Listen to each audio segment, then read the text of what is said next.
And the truth is that we have to keep going in life even when it's not perfect, when life is not perfect, when things are difficult. So the question becomes, how do we build that strong shelter made of brick? Yeah, and be able to handle the weather of life. Fair enough? So this is the reason why I chose this topic. So what I'm going to do is I'm actually going to just give you guys 4 pieces of advice, all right? And within those 4 pieces of advice, there's going to be sub-advice. Cool? So to begin with, I want to tell you this, and that is, there is something within our power that has a very profound effect on our life, on our psychological state, and on our spiritual state, and on our emotional state. And that is something called focus. Focus. And this is something I emphasize a lot, and I will emphasize again. What you focus on grows. So whatever you focus on in your life is going to actually start to grow.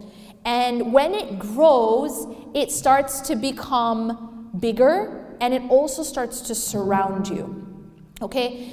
So let me give you an example. There are some people, and their habit is that they focus on problems. Okay? And sometimes it's not for any bad intent, but it's because that's just the way they're designed. They are problem focused. And sometimes, ironically, it's because they're problem solvers. Do you guys understand what I mean? So some people are very problem solve. Their orientation is problem solving. Now, a problem solving orientation sometimes tends to then look for the problem in any situation so as to what? Solve it.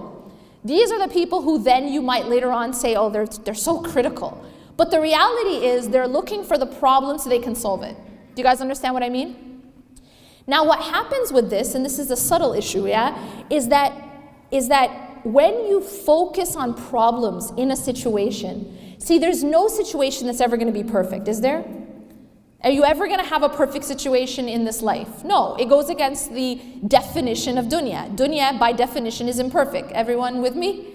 So there's always going to be a problem. There's never going to be a perfect situation. So, but if you focus on the problem in every situation, here's what happens to it. It starts to look bigger than it is. And it will actually start to consume you. Everything that you talk about will be the problem. Everything that you think about will be that problem. Everything that maybe you post about will be about that problem. Everything you read about will be about that problem. Do you understand? And this actually becomes a pitfall that sometimes happens even to Islamic workers. So for example, an activist. An activist, mashallah, is working for a cause. And that's amazing work. But an activist has to also be careful because, for example, I'll give you an example. An activist who is fighting against Islamophobia, all right? So their work is extremely important, right? But if an activist who's fighting against Islamophobia only is reading about Islamophobia, only is talking about Islamophobia, only is posting about Islamophobia, only is discussing, you understand what happens? Do you know what happens to that person? It will start to affect them. And the reason it'll start to affect them is because everywhere they're looking, everywhere they're thinking, everywhere, it's actually the focal point is a problem. Because Islamophobia is a problem, right? And racism these are problems. But what happens is if that becomes the focal point, the only focal point in that person's life, it will actually start to affect their emotional, spiritual, and psychological state. Because what happens is it will change the way you view the world. You'll notice, okay, put aside activism for 1 second. And let me re-emphasize, this is extremely important work. This isn't to say that this isn't something that's necessary. It is. But right now what I'm saying is something subtle, and that is that we have to be mindful, regardless of our work, of what our focus is. Okay? Our focus, we have to be mindful of what is our actual focal point. But putting that aside for a second, activism, just think for a moment about just a regular person, not necessarily an activist, but their entire conversations. Like, for example, every time something bad happens, or there's some sort of fitna, some sort of like calamity we're dealing with, or even as a community, and all of a sudden, every single conversation is just about that problem, right? That's all they have on their news feed. That's all they talk about. That's all they're posting about. Does anyone know, how does that person start to feel? Or maybe it's you. How do you start to feel?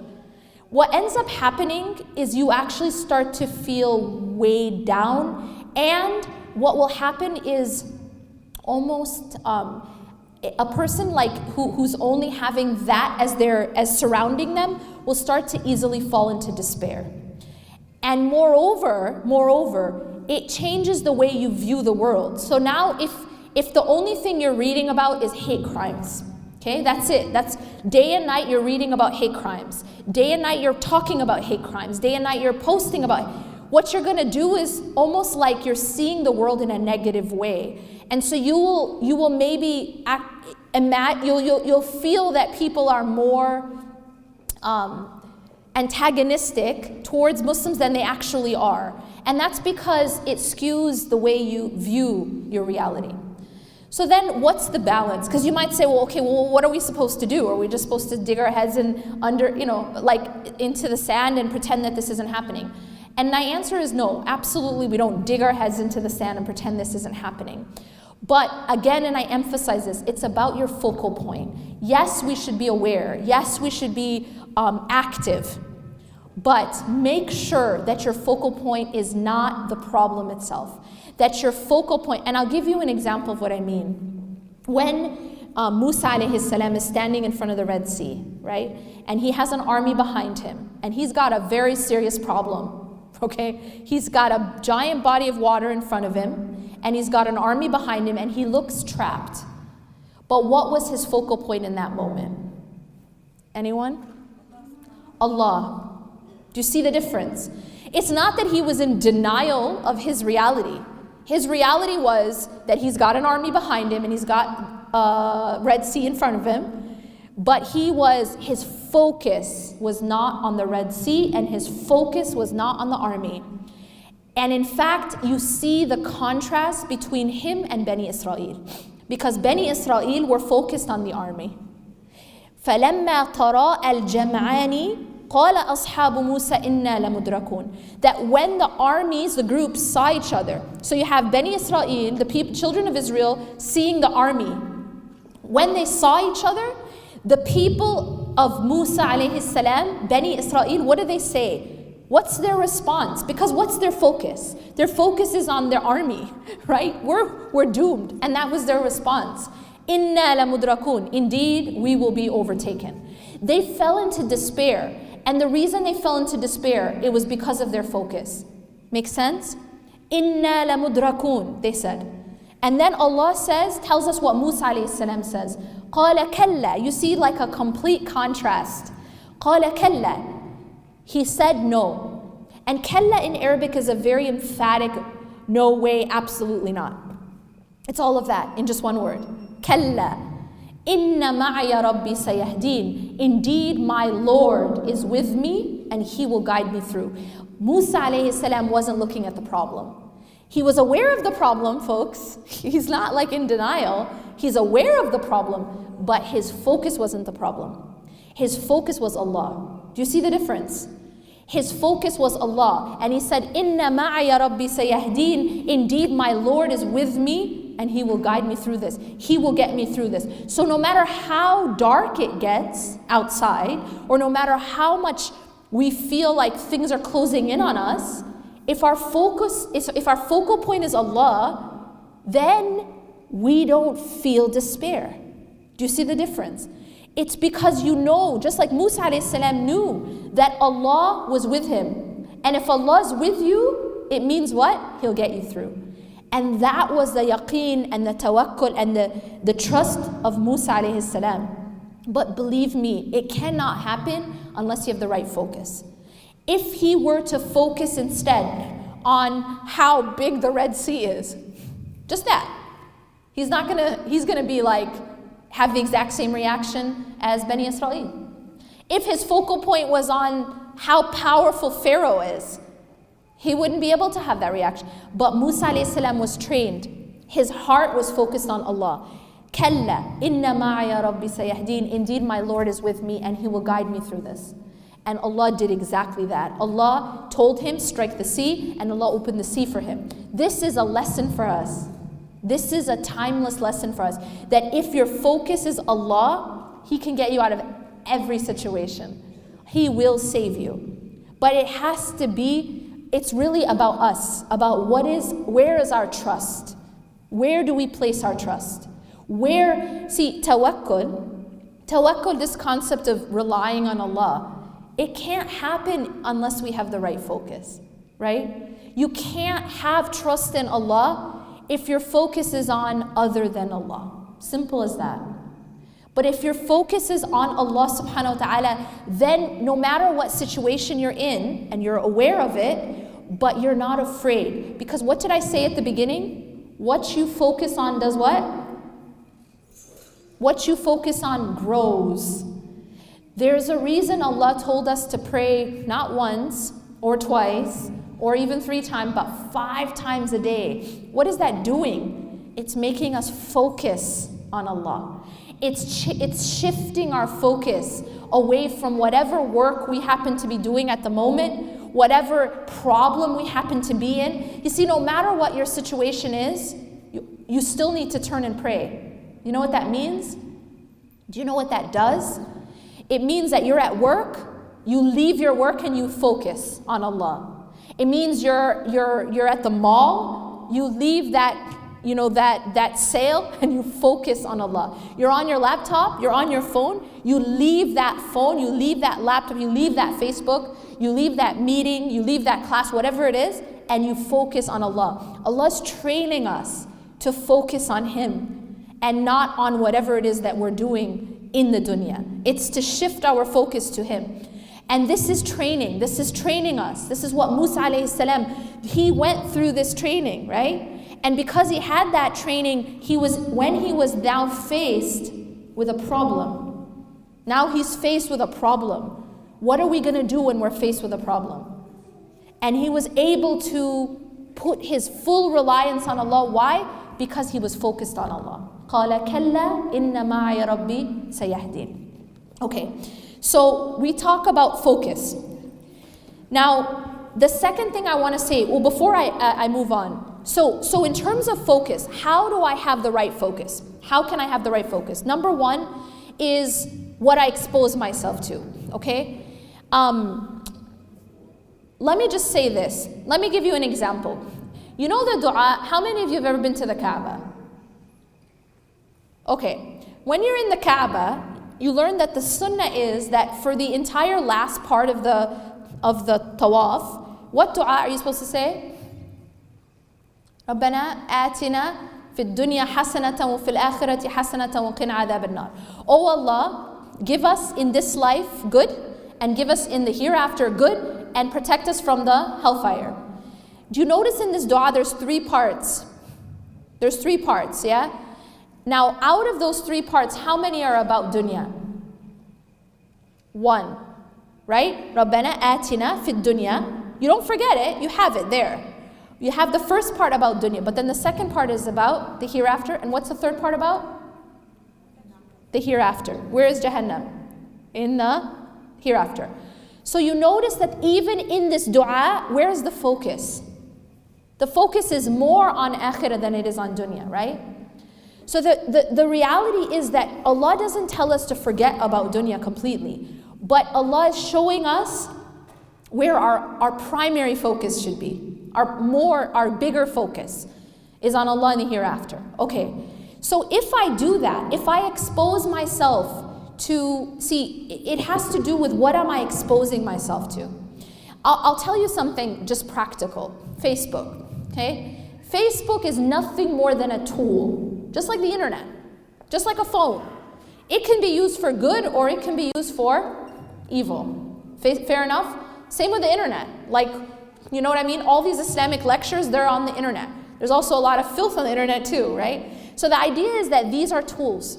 These are tools. Facebook is a tool. One thing I'll tell you that I've learned is that look at your news feed once in a while. Look at your news feed. The content of your news feed actually says a lot. And it affects you. I'll tell you why. Because the reality is we use social media. We're on our social media. And when we're on our social media, you have a feed for Facebook and you have a feed for Instagram and for Twitter, etc.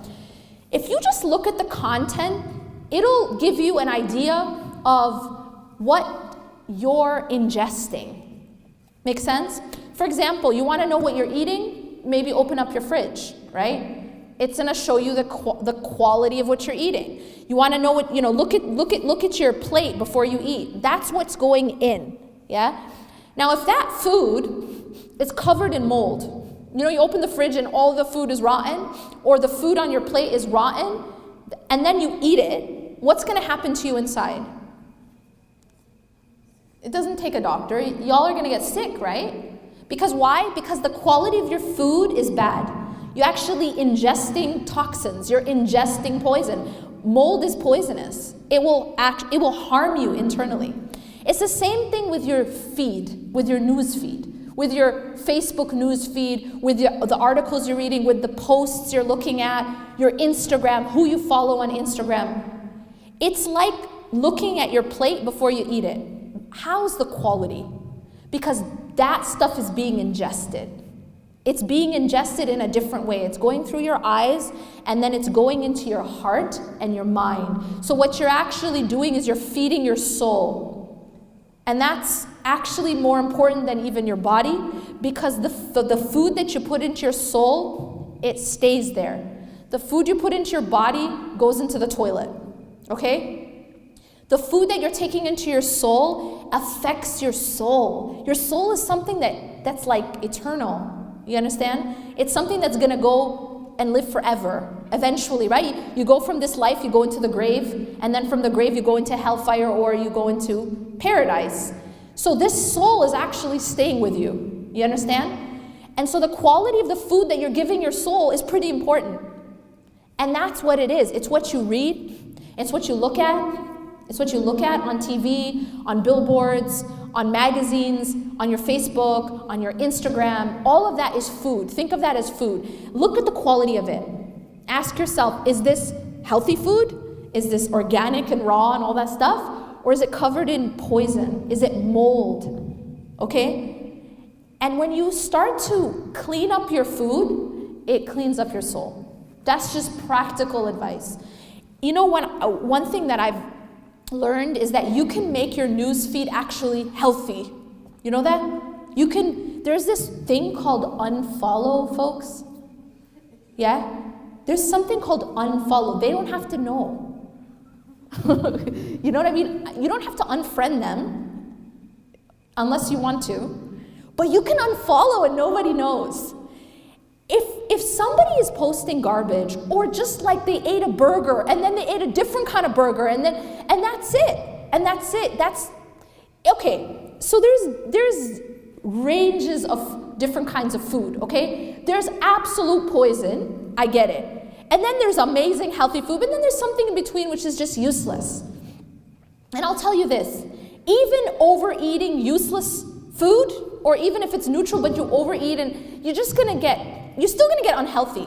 So my point is this, you can make your social media healthy for you, where it's actually growing your head and your mind, and it's helping your heart, or you can just make it useless. Like, what did Kim Kardashian wear today? See, Instagram is one of these things where you have a whole range of things you can follow. Do you guys know what I'm saying? If you start out by cleaning up your Instagram, just clean it up, meaning look at who you're following and just clean it up. Instead of following just useless things, and I'm just gonna now put aside for a second the blatant fahsha, I'm just gonna put aside haram stuff for a second. Because it's obvious, okay? Let me just tell you this, whatever you take into your eyes, it's gonna affect your heart. It's the same thing as drinking poison. It's gonna affect your body, that's just a fact. So I'm gonna put aside haram for a second, and now I'm just gonna look at uselessness. Just complete useless info, okay? Useless, input, all right? Now, this seems innocent. It might, okay, every single person you're following is a fashionista. Awesome, okay. But the problem with that is that becomes your focal point, and then you know what? That becomes what you care about most. And that's actually dangerous. The reason why, so this might say, okay, so what? It's not haram, okay? But the problem is, what is our concern? What is our greatest concern in life? One of the issues I've found is that depending on, especially now with like social media blowing up, yeah? What's happened is now, even more than before, we are obsessed with appearances. Obsessed with appearances. What does that mean? It means that like how I look, how I dress, how I appear becomes of utmost importance, more than anything else. And that in and of itself isn't healthy, okay? Because what it's done is it's skewed what's really important. And now it's how I look. You know what I mean? It's like everything is like, you gotta look perfect. You gotta pretend you're perfect. There's an obsession with perfection. You know what I mean? If you have anything that's imperfect about you, put a filter on it, right? And there's like filters, but then there's also like filters. You know, like even in life, we're just all wearing masks. We're just pretending. And this is a very unhealthy, because what we've done is we've completely missed the point of what really matters. We've missed the point. And that's not innocent. That's actually killing our hearts. One of the things that you'll find is that there's a few things that can kill the heart. There's a few things that can kill the heart. One of them is sins. That's clear, okay? But there's something else that can kill the heart. And that is something called ghafla. Does anybody know what ghafla is?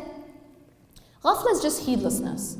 It means that, okay, I might not be involved in sin, I might not be clubbing and drinking and all this, but I am completely, I've missed the plot. Like all I care about is fashion, what this person's wearing, what that person's saying, what this person, you know, I'm going to this party, are you going to that? Like, it's just, I've actually killed my heart because not necessarily through outright sin, but because all I care about is superficial things.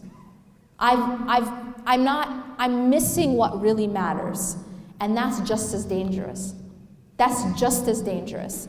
Because think of a person, see, there's two ways to die.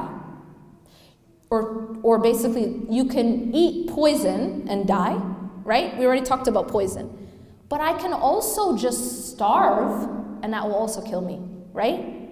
If I starve, I'll also die, yeah? So when a person isn't getting the remembrance of Allah, and instead the only thing that they're taking in is dunya, like, you know, things about that have to do with money and fashion and status and celebrities and blah, blah, blah, right? All that's it.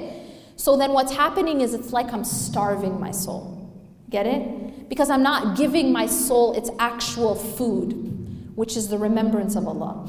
Makes sense? And as a result, I may not be dying from poison, but I'm dying from starvation. And that's ghafla. Ghafla is a person who is heedless, and so they're not taking in what they need for your soul to be healthy and alive. It's like a person deprived of oxygen. Okay? Because the oxygen of the heart and the soul is the remembrance of Allah. And I don't have that in my life because I'm so full with fashion. I'm just full. I don't got no space, you know? That's it. That's what fills my head. That's what fills my heart, or money, or status, or power, or whatever it is that I'm obsessed with. And because that's all I'm full with, I don't actually have space to take in oxygen and actual food. So if that makes sense, this is very, very important, what we ingest. Just think of it as food, okay? Food or oxygen. The other thing that I want to emphasize is managing thoughts. Managing thoughts. One of the things that we have to realize is we have a nafs. A nafs is our lower self, right? And we have shaitan. And the nafs whispers and shaitan whispers. And so not everything that occurs to our brain is healthy. And some of it's just garbage. Just complete garbage. So we have to be very careful about our thoughts. Managing the thoughts. If you don't manage the thoughts, it's sort of like you're in your house and you just like, it's nighttime and you're getting ready to go to sleep. You have your family, you have valuable things in the house, but you leave the front door wide open. You leave the windows wide open. And then robbers come in and you're like, wait, what happened? Well, whose fault is it? You left the front door open. You left the windows open, so a robber came in and took stuff that you care about. This is the problem with our mind. If we don't we don't guard our mind, our thoughts, and we don't guard our heart, then what happens is we're leaving it open to all these different suggestions. Suggestions of shaitan, suggestions of the nafs. And this will have a very poisonous impact on the condition of our hearts and the condition of our minds. Because shaitan is there pouring filth in our mind, and he will put lots of negative thoughts in our head.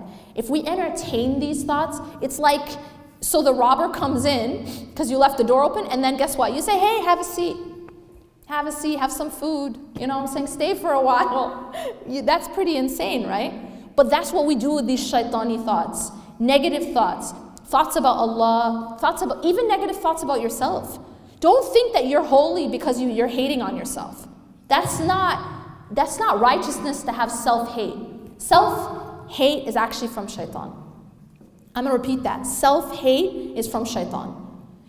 These deprecating thoughts about yourself, that's not from Allah. That's actually shaitan, because shaitan knows that if you hate yourself, then you're not even going to have the energy to want to worship Allah or repent or anything. Because hating on yourself is like beating yourself.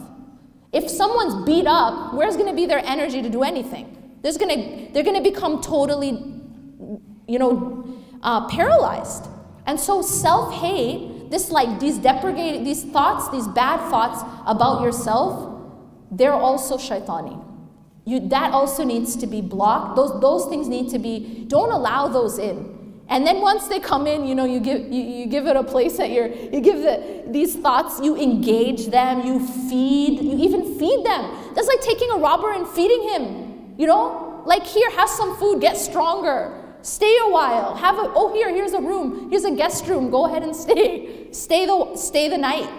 No, you don't let these things in. You block these thoughts. A thought that is self-hating or a negative thought about Allah or about any of these negative thoughts, do not entertain them. A'udhu billahi minash shaitanir rajim. Replace them with positive thoughts. Do not feed negative thoughts. Realize that your brain, your mind, your thoughts, the suggestions that go into your heart, guard it like you guard your house. Guard it. You know what I mean? Keep it clean in there. Don't allow a robber come throw filth inside your house. Okay? So that's very, very important in staying positive. It's extremely important. What you think about, what you see, what you read, what you ingest. So far, what have I said? I've said just like with your body, what you eat, yeah? Same thing. What you're ingesting of data, things that you're reading, things that you're seeing, things that you're listening to. Manage these things just like you manage. If you want to be healthy, you manage what you eat. Okay? Same thing. And you don't starve. Don't only be looking at things that are useless. Okay? Because then you're not feeding your soul the food that's keeping it alive. And that's through the remembrance of Allah subhanahu wa ta'ala. So make sure that your diet is good, what you're ingesting, what you're taking in is good, and also make sure that you're not letting in these poisonous thoughts. Guard your house, your heart and your mind. All right? Number two is this. There's going to be fear. There's going to be things you're afraid of. And I'm just going to make this one really simple. Turn your fear into dua. Turn your anxieties into dua. Meaning, I'm scared of something. I'm terrified that XYZ is going to happen. Everyone has fears, right? Now, how do we typically deal with fear? What we typically do with fear is we feed it. How do we feed fear? By just thinking about it. And then all these scenarios come, right? I'm afraid of something happening to someone I love. So what I do is I think of all the different possible ways that something could happen to someone I love. I think of this scenario and that scenario. All I've done is I'm feeding the fear. I haven't actually solved anything. Instead of feeding fear, turn it into dua. That thing that you're afraid of, make dua about it. Simple as that. Immediately stop it, stop the thought, and then turn and focus that feeling of fear and anxiety into making dua.